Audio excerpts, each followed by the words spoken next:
అక్కాయ్,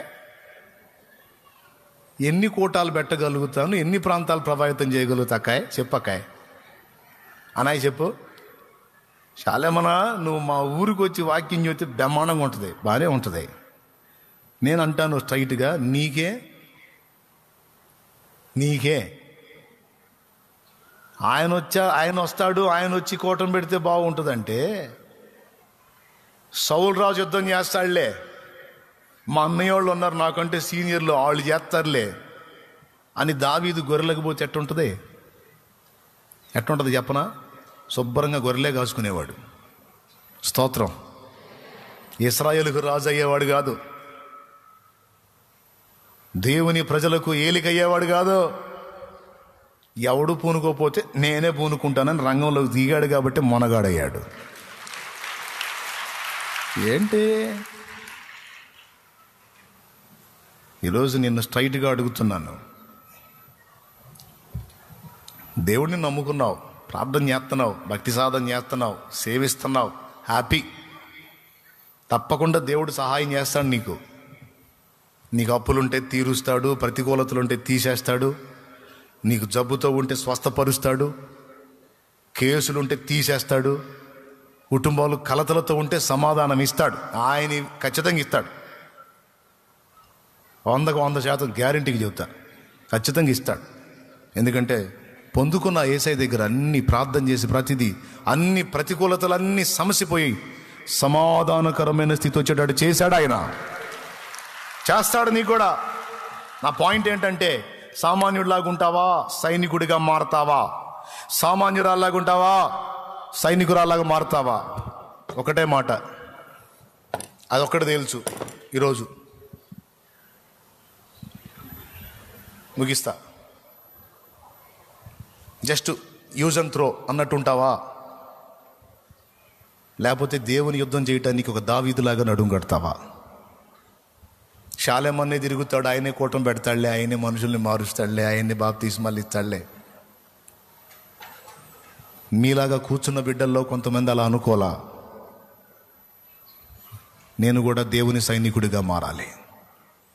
శాపగ్రస్తమైన జీవిత విధానంలో ఉన్న నన్ను, నా కుటుంబాన్ని బయటికి తీసుకొచ్చి ఆశీర్వదించబడిన జనాంగంగా నా దేవుడు మార్చాడు. నేను ఆయన కొరకు నిలబడాలి.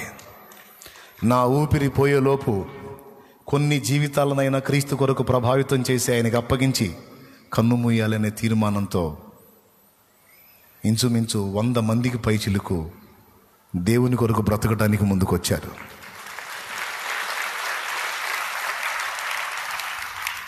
మారుమూల ప్రాంతాలు, పట్టణాలన్న భేదం లేకుండా కఠినమైన ప్రదేశాల్లో కూడా వెళ్ళి ఇప్పుడు పరిచర్యలు చేస్తూ ఉన్నారు.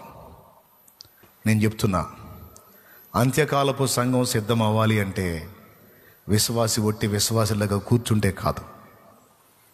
జీవితం అంతా కూర్చొని విందాం, బతుకంతా ఇంతే చేద్దాం అంటే కాదు. విశ్వాసి సైనికుడిగా మారాలి, విశ్వాసి సైనికురాలుగా మారాలి. నశించిపోతున్న ఆత్మల రక్షణ కొరకు నడుం కట్టాలి. గొలియాతులాగా జడలు విప్పి వికటాటహాసం చేస్తున్నటువంటి సాతానుని నిర్జించి వాని కబంధ హస్తాల్లో బందీలైపోతున్న ప్రజల్ని బయటికి తీసుకొని రావాలి. ఓ చిన్నవాడు మరో చిన్నవాడిని చంపాడు. వాడి శరీర భాగాలు ఖండఖండాలుగా చేసి చాలా దుశ్చర్యగా పాల్పడ్డాడు. టీవీలో ఆ న్యూస్ వస్తున్నప్పుడు వాట్ నెక్స్ట్ అన్నట్టు ఇంట్రెస్ట్గా చూశారు. అన్యుడు చూశాడంటే అర్థం ఉంది. నువ్వు చూస్తున్నప్పుడు నీ గుండెలో ఒక బాధ కలగాలి. ఏంటో తెలుసా? ఒకవేళ వాడికి సువార్త అంది ఉంటే, ఒకవేళ వాడు దేవుణ్ణి తెలుసుకుని ఉంటే, ఒకవేళ దేవుని భయం వాడి గుండెల్లో ఉంటే, ఒకవేళ వాడు చిన్నప్పటి నుంచి సండే స్కూల్లో ఎదిగిన బిడ్డగా ఒకవేళ ఉన్నట్టయితే వాడంత దుర్మార్గానికి పాల్పడేవాడా? అంత ఘోరమైన దుశ్చర్యకు వాడు పాల్పడేవాడా? ఎంత మీసాలు కూడా రాలా. నూనూగు మీసాల వయసులో కరడుగట్టినటువంటి ఉన్మాదిలాగా అంత దారుణమైన పని వాడు చేశాడే. గంజాయి గురించి, డ్రగ్స్ గురించి ఫోన్లో సంభాషణ జరిగిందే. ఏమైపోతుందో సమాజం చూస్తున్నావా? దానికి కారణం ఎవరో తెలుసా? క్రీస్తు యేసునందున్నవాడు తన బాధ్యతను మరచి నిద్రపోతున్నందున దేవుణ్ణి ఎరగని జనం మీద సాతాను విలయతాండవం చేస్తున్నాడు. అది జరుగుతుంది. దేవుని ప్రజలు తమ బాధ్యతను ఎరిగి పని చేయటం మొదలు పెడితే ఇలాంటి దుర్మార్గాల గురించి మనం వెనకపోదాం. కానీ ఇప్పుడు దారుణం. ఒకటి పోతే ఒకటి, ఒకటి పోతే ఒకటి, ఒకటి పోతే ఒకటి.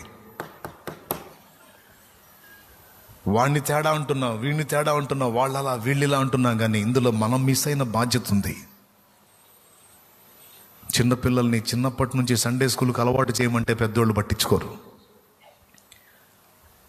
తల్లులు, సోదరిమణులు చిన్నపిల్లల్ని సమూహంగా కూర్చోబెట్టి వాళ్ళకి దేవుని మాటల్ని నేర్పరు. సహోదరులు సంవత్సరాల తరబడి వాక్యం వింటారు, కానీ నేను దేవుని కొరకు బ్రతుకుతాను అని నడుము కట్టరు. వీళ్ళు ఎవరెవరినో చూసి ఆయన చేస్తున్నాడుగా, ఏం చేస్తున్నాడుగా, వాళ్ళు చేస్తున్నారుగా, వీళ్ళు చేస్తున్నారుగా సేవ అని ఎవడెవరినో చూసి ఆనందపడతాడు, కానీ నా బాధ్యత ఏంది అని నడుము కట్టడు. 2006లో నేను సేవకు వచ్చినప్పుడు ఉద్దండులు చేస్తున్నారు సేవ. ఆర్ఆర్కే మూర్తి గారు చేస్తున్నారు లైన్లో, ఏసన్న గారు లైన్లో ఉన్నారు, ఇంకా కొంతమంది దైవజనులు. ఆయన పాటలు పాడతాడు. రాజబాబు అన్న అద్భుతంగా ఆరాధన చేస్తున్నాడు. జోగారు లైన్లో ఉండి సేవ చేస్తున్నారు. దాదాపు పెద్దలందరూ ఉన్నారు, సేవ చేస్తున్నారు. ఓరు నాయన, సామాన్యులు కాదు, గొప్పోళ్ళు. వాళ్ళు చేస్తున్నారు. నాకెందుకులే, మనం ఏదో అలా విశ్వాసిగా బతికేద్దాం. ఏది మీరు వచ్చినట్టు ఆదివారం ఒక్కోటానికి, శుక్రవారం ఒక్కోటానికి వచ్చి ప్రభా వచ్చా స్తోత్రం అని కాసేపు కూర్చొని కూటం అయిపోగానే హల్లెలూయా స్తుతి మహిమ ఇంటికాడ చికెను ఉడుకుతుంది, స్తోత్రం హల్లెలూయా స్తుతి మహిమ అనుకుంటా పోతే నేను పోలా. వాళ్ళు చేస్తే చేశారు. నా పట్టణం మీద నాకు భారం ఉంటుంది, నా ప్రజల మీద నాకు భారం ఉంటుంది, వాళ్ళ ప్రాంతాల మీద వాళ్ళకి భారం ఉంటుంది. వాళ్ళు చేస్తే చేయని. నేను సైతం నా వంతుగా నశించిపోతున్న ఆత్మల కొరకు నడుం కట్టాలి. నా దేవుడు పిలుస్తున్నాడు, నా దేవుడు మాట్లాడుతున్నాడు, నా దేవుడు పలకరిస్తున్నాడు. ఏమిరా నువ్వు ఒట్టివాడివా సైనికుడివా చెప్పు. దావీదు అన్నలాగుంటావా, దావీదులాగుంటావా? దావీదు అన్నలాగా నేను ఎందుకుంటా ప్రభా? దావీదులాగే ఉంటా. అయితే రారా, నాకేం తెలియదే నేను చూసుకుంటారా, నాకు జ్ఞానం లేదే నేను చూసుకుంటారా, నాకు బలం లేదే నేను చూసుకుంటారా? నా దేవుడు నన్ను పిలుస్తున్నాడు. నాకు చేతనైనంత మట్టుకు నా దేవుని సేవ చేయాలి. నా దేవుని నామ మహిమ కొరకు, ఆత్మల రక్షణ కొరకు నడుం కట్టాలి. వాడు నన్ను దూషించుకొని ఎగతాళి చేయని ఎన్ని మాటలన్నానని తెలియని వాడికి నా యేసుని కనీసం ఒక్కసారైనా పరిచయం చేయాలి.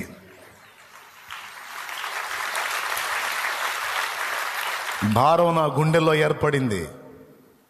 లైన్లోకి దిగా. వాళ్ళందరూ చేశారు, పెద్ద వయసు వచ్చింది, వాళ్ళ ప్రాంతాలకు పరిచయలు ముగించుకొని వెళ్ళిపోయారు. ఈ సమయంలోకి వచ్చేటప్పటికి ఆయన ఎలా నిలబెట్టాడో చూడు. అనేక మందికి ఆశీర్వాదకరంగా నిలబెట్టాడు కదా. కాబట్టి శాల్యమన్న చేస్తున్నాడు, ఇంకొక అన్న చేస్తున్నాడు, అన్నోళ్ళు చాలామంది లైన్లో ఉన్నారులే, వాళ్ళు అరే అడు కాదు చూడాల్సింది. నువ్వు సౌలుకి వెళ్ళి అన్నలకి వెళ్ళి కాదు చూడాలి, నువ్వు దేవుని వైపు చూడాలి, నశించిపోతున్న ఆత్మల వైపు చూడాలి. నీ కర్తవ్యాన్ని నువ్వు గుర్తు తెచ్చుకోవాలి.